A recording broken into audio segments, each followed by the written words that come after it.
چوسا کی جنگ 26 جون 1539 کو موجودہ بہار ہندوستان کے گاؤں چوسا کے قریب واقع ہوئی۔ برصغیر پاک و ہند میں مغلیہ سلطنت کی توسیع کے ابتدائی مراحل کے دوران یہ ایک اہم جنگ تھی۔ یہ جنگ ایک افغان سپہ سالار شیر شاہ سوری کی افواج اور دوسرے مغل بادشاہ ہمایوں کے درمیان لڑی گئی۔ مغل سلطنت کے بانی بابر کی وفات کے بعد 1530 میں اس کا بیٹا ہمایوں تخت پر بیٹھا، تاہم اس کی حکمرانی کو علاقائی بغاوتوں اور اندرونی تنازعات سمیت بے شمار مسائل کا سامنا کرنا پڑا۔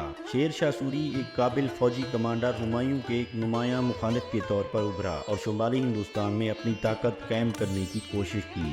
شیر شاہ سوری ایک پشتون رہنما تھا جس کا تعلق بہار سے تھا اور وہ اپنی خود مختار مملکت کے قیام کے لیے صفوں میں شامل ہوا۔ وہ ایک پرجوش اور قابل حکمران تھا جس نے ہندوستان میں مغلوں کے تسلط کو چیلنج کرنے کی کوشش کی۔ شیر شاہ سوری بابر کے ماتحت مغل انتظامیہ کی صفوں میں سے ایک سپہ سالار تھا اور بعد میں بہار کا گورنر بنا۔ اس نے مغلیہ سلطنت کی کمزوریوں کا فائدہ اٹھایا اور ہمایوں کے اقتدار کے خلاف بغاوت شروع کر دی اور جلد ہی مختلف علاقائی حکمرانوں اور وزیروں کی حمایت حاصل کر لی جو ہمایوں کی حکمرانی سے مطمئن نہیں تھے۔ ہمایوں نے صوبہ بنگال کو اپنے افسروں کی جاگیروں کے لیے تقسیم کر دیا۔ اس دوران شیر شاہ سوری نے مختلف علاقوں پر اپنا قبضہ کر لیا جس کی وجہ سے اس خطے میں مغلوں کی سلطنت کمزور ہو گئی۔ شیر شاہ سوری کی طرف سے خطرے کو محسوس کرتے ہوئے ہمایوں نے فیصلہ کیا کہ وہ اپنا اختیار قائم کرنے اور ان علاقوں پر دوبارہ کنٹرول حاصل کرنے کے لیے شیر شاہ سوری کا مقابلہ کرنے کے لیے تیار ہوئے۔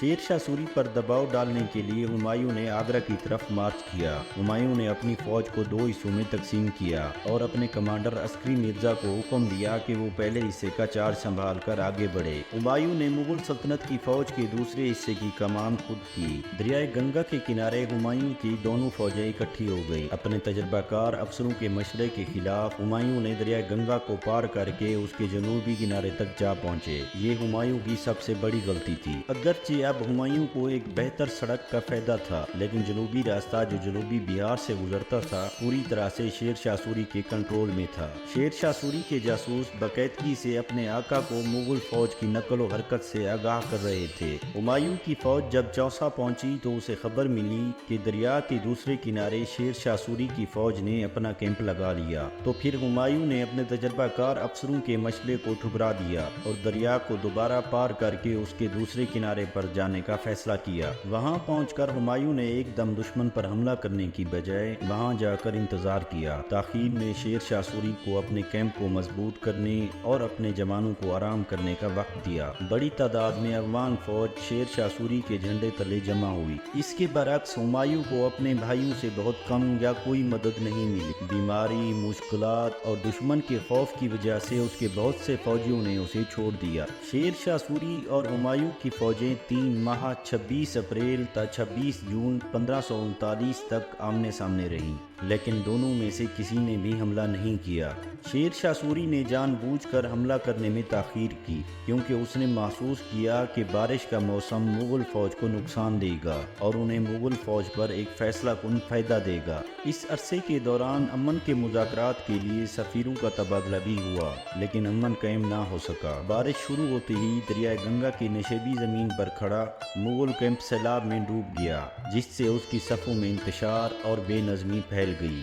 شیر شاہ سوری انہی بارشوں کا انتظار کر رہا تھا تو شیر شاہ سوری نے بغیر تاخیر کے 26 جون 1539 کو مغلوں پر حملہ کیا۔ شیر شاہ سوری نے اپنی فوج کو 3 حصوں میں تقسیم کیا۔ ایک حصے کی قیادت اس کے بیٹے جلال خان نے کی، دوسرے حصے کی قیادت اس کے کمانڈر خواص خان نے کی اور باقی فوج کی قیادت شیر شاہ سوری نے خود کی۔ شیر شاہ سوری کی فوج نے مغلوں پر 3 طرف سے حملہ کیا جس سے مغل فوج میں کافی انتشار پیدا ہوا۔ مغل فوج نے بہادری سے مقابلہ کیا لیکن افغانوں کے ہاتھوں مغل فوج کے بہت سے بہادر فوجی مارے گئے جن کی تعداد تقریباً 8000 بتائی جاتی ہے۔ شیر شاہ سوری نے مغل کیمپ پر قبضہ کر لیا اور خود ہمایوں اپنے چند آدمیوں کے ساتھ آگرہ کی طرف نکلنے میں کامیاب ہوا۔ چوسا کی جنگ ہندوستانی تاریخ میں ایک اہم جنگ تھی۔ شیر شاہ سوری فاتح بن کر ابھرا اور سوری خاندان قائم کیا جسے سوری سلطنت بھی کہا جاتا ہے، جس نے 1540 سے 1555 تک شمالی ہندوستان پر حکومت کی۔ چوسا کی جنگ میں مغل سلطنت کے دوسرے بادشاہ ہمایوں کو شکست کے باوجود اس کے حوصلے پست نہ ہوئے اور وہ مغل سلطنت کے لیے لڑتا رہا۔